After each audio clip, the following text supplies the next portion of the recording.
به بې وضو نه خورئ. نن زموږ سالکان د شپې چې څملي اودس مات د دواړو جهانو سردار مبارک عادت مبارک سو اودس به وکړو بیا به ګیره مبارکه منګزه کړه بیا به عطر مبارک ولګول د شپې د چا سره دې ملاقات دی د عوام خبرې نه کوم عوام خو د شپې هغه جامې اغوندي چې هغه ګنده نه ګنده وي سالکینو خبره کوم سالکینو د اودس پابندي وکړئ ستاسو نورې نسبت پکې وکړئ کتابونو درې کم از کم پیدا ښودلي اولنۍ پیدا دا ده حدیث مبارک کې راځي الوضو صلاح المؤمن اودس د مؤمن اسلحه ده الصلاة صلاح المؤمن مونځ د مؤمن اسلحه ده چې کله باوضو تېرېږي باوضو دې ژوند وي په دې نتیجه ورسېږي چې د شیطان د حملې نه به محفوظ په دې نتیجه ورسېږه چې ته به زنا ته او لواطت ته او ګناهونو ته کم ځې یو پیدا پکې دا ده دویمه پیدا پکې څه ده مونځ به درته آسان شي عبادت به درته آسان شي زموږ ډېرو خلکو د مونځ ولې پاتې کېږي یو غټه جلسه وه مولانا فضل الرحمن صاحب پکې تقریر وکړو شیرګل کې مونږ پکې موجود وو مازدیګر مونځ تقریبا وشو مولانا وفرمایل وځئ چې وځو مونږ ورسره ووتو په جلوس کې یو ځای کې ودرېدو وی راځئ ودرېږئ مونځ وکړو ډېرو ملانو مونږ په شانتي وي زموږ خو اودس نشته هغه وی ملا سړی بیا اودس دا تصور کېدی شي صادق بیا اودس صادق سړی مرید سړی به همیشه دپاره باوضو د چې په کوم ځای کې د مازدیګر ټایم راغی ودرېږه بس مونځ وکړه دویمه پیدا پکې دا ده او درېیمه پیدا پکې څه ده کما تعیشون تموتون چې څنګه ژوند تېروئ مرئ به هماغسې چې په اودس کې مړ شوي شهید به مړ کېږي وتبعثون کما تموتون چې په کوم حالت کې مړي قبر نه به هماغسې پاڅولی شي چې په کوم حالت کې مړي وتحشرون کما تبعثون د الله حضور ته به په هغه حیثیت ځي حدیث مبارک کې راځي د شهید ته به وینه سره رنګ به د وینې وي مشک او د عنبرو خوشبويي به کېږي نو چې صادق باوضو وي نورې نسبت به ورته ملاوېږي نورې نسبت ګنده شي ته نه ملاوېږي طالبان په ګنده لوښي کې پی نه اچوي کور والا په ګنده لوښي کې خوراک نه اچوي د صادق لومبنی شرط دا دی چې دی به باوضو وي او ما داسې کیمرې لیدلې دي چې د هغوی ماشومان هم ټول عمر په اودس داسې کیمرې باندې نو یو خبره دا سره لازمي کوي چې د نن نه پس نو څه کړي دي کړي دي خو د نن نه پس چېرته بې وضو ونه شئ بې اودسه ونه شئ ډېرې زیاتې پایلې به کوو حضرت حکم دی چې ته به مختصر کوي پکار ده د تصوف په مزاج په دې کې بحث ډېر دی هره موضوع هغه ده د سیاست میدان هم هم دی د ختم نبوت میدان هم هم دی دا ټول زموږ ګڼو دي زموږ د جانان د خدمت دی خو سالکانو لومبنی شرط دا دی چې باوضو وي دویم شرط دا دی د صادق په اصولو کې دا پراته دي چې د ده په ژوند کې به مسنونې دواګانې وي ما یو ځای کې تقریر کوم ما چې یو سړی کور ته ننوځي او د ګیټ کولاو کو ورسره سړی را روان دی دی ورته وایي څه کوې وایي ستا سره زه کور ته ځم هغه وایي دا خو زما کور دی ته ورسره څه کوې وایي زه ستا سره ځم نو ستا سره تپوس کوم پردی سړی تاسو کور ته پرېږدئ او که دا درته پته وي چې د دې سړي مقصد دا دی چې ښځه خاوند جنګوي وروڼه وروڼه جنګوي بیا به یې کور ته پرېږدئ نو چې کوم سړی کور ته بې بسم الله ځي کور ته بې دوا ځي د دواړو جهانو سردار مبارک فرمایي شیطان ورسره کور ته لاړ شي د شیطان څه کار دی د ښځې د خاوند جنګول د وروڼو وروڼو جنګول نو ستاسو په کورونه کې جګړه نه ده ولې جګړه نشته ځکه چې موږ دوا نه وایو مسنونې دواګانې زده کوي دوه نقصان دي بعضې خلک دی وی ما ته دواګانې نه یادېږي دا یو نقصان دی بعضې صادقان موریدان داسې دي چې دوا ورته یاده ده د ټیم دوا چې ټیم راغی بیا ورته ورته یاده درته ده دې ته ډبل تاوان وایي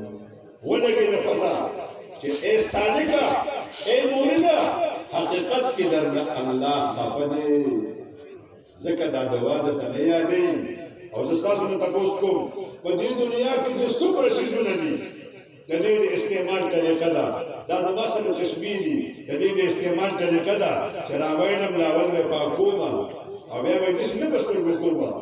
بیا به یې داسې په سترګو کومه اوس کو زه یې داسې په سترګو کومه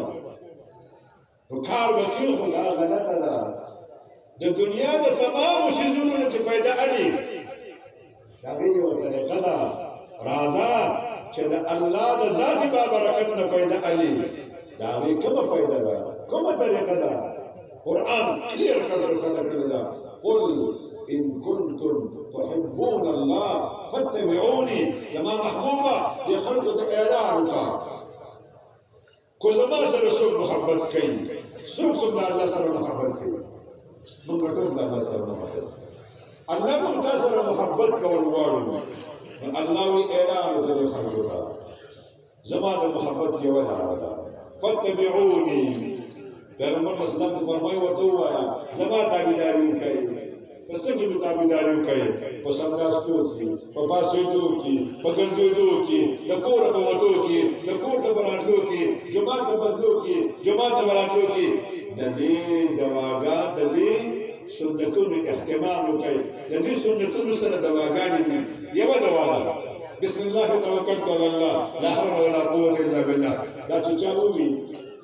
د کور ووتو یو فرشته اعلان کړي ستا حفاظت وشو ستا وقایت وشو ستا مدد وکړل شو ماسختن چې سملي استغفر الله العظیم الذي لا اله الا هو الحي القيوم واتوب الیه دا دوا چې درې پیرو ور استغفار د سمندر د زګو مې ګناونه بدل تكون جوتي اللهم اني اسالك بحق سائلين عليك وبحق منشاي هذا فاني لم اخرج اسد ولا بطلا ولا رياء ولا سمعه انما خرجت اتقاء سخطك واتقاء مرضاتك اللهم اني اسالك ان تعيذني من النار وان تغفر لي ذنوبي فانه لا يغفر الذنوب الا انت او يا ذرب رشتي الله استاف حفاظتك يود وعدا لندو شر ولدو ګډ ولدو بیمار ولدو یو اسانه دوا ده الحمد لله الذي عافاني مما ابتلاك به وفضلني على كثير ممن خلق تقديرا ولمالكي شداد والي هو الى تر مرګ پورې مده والدان مرز الله تعالی د دویم د صالح لپاره ضروری ده چې د مسلوق دواګانې لري او څه قیمتي دواګانې الله خدای دې موږ په خپل ځان قربان څه قیمتي دواګانې کوي درېمه خبره پکې د صالح لپاره ضروري ده زمون او ستاسو په ژوند کې دا شی نشته څوک ششیدل کی پیټوالي د چا د خپل جامې ولیدي ته خوشاله نه شوې خفه شوې صالح لپاره دا خبره لازمي ده چې دی به په خپلو خبرو کې جزاک الله الحمد لله سبحان الله وایي شستا سبحان الله نشته چا د ششیدل کو جزاک الله د چا د جامې ولیدي ماشاءالله الحمدلله ډوډۍ دې وخوړه زمون اسباب ناشتي په هر نوعې سره بسم الله الرحمن الرحیم یا صرف بسم الله هر نوعې سره الحمدلله په خپل خلو کې د بسم الله الحمدلله جزاک الله عادتونه ورواچوي دا څلورمه درېمه خبره ده څلورمه خبره ده چې د قرآن سلسله یاد کړه په خپل ژوند دا یو خبره کوم او څه بلا به نور تفصیل نه زما او چې د بل مخکې به ان شاء الله زما یو دوست دی نو سره ډیګري واغستا ما د زما پروفیسور وی چې لکه ته زما پروفیسور شي غټ غټ ډیګري به خلکو ته ورته خلکای کو د قیامت پر ورځ خدای ستاسو ته پوښتنه کوي چې لکه ستاسو د دماغو کې خو د انګريزي دومره غټ غټ کتابونه پراته دي انجینیري زما د قرآن د باره په دومره ځای نه ځای راځي خپل ذهن کې دماغو کې د قرآن سره صبر کوي کو په یاد وي فبها ونعمه کو په یاد نه وي نو بیا ورسره د قرآن سیسه روزانه تلاوت کوئ او پنځمه خبره هغه دا ده چې په خپل ژوند کې خاموشي په ځان کې راولئ ډېرې خبرې مه کوئ د یو صحابي متعلق پیغمبر اسلام وفرمایل دا ډېر ښه سړی دی او دې ډېرې اوږدې خبرې کوي نو ډېرې اوږدې خبرې ولې پیغمبر کمې کوه که د مقصد خبرې کوه یو ډېر لوی عالم دی مدینه منوره کې مجلس ته راغی وایي نن به په عربۍ کې خبرې کوو یوه ګنټه کې کېناستل درې خبرې په عربۍ کې دې وکړې مجلس برخاست شو نور ټول ځانه ذکر وکړو تاسو دا طالبان یو بل سره شرط ولګوئ چې په عربۍ کې به خبرې وکړو عربي چا له روانه نه ورځي خبرې به دې کوي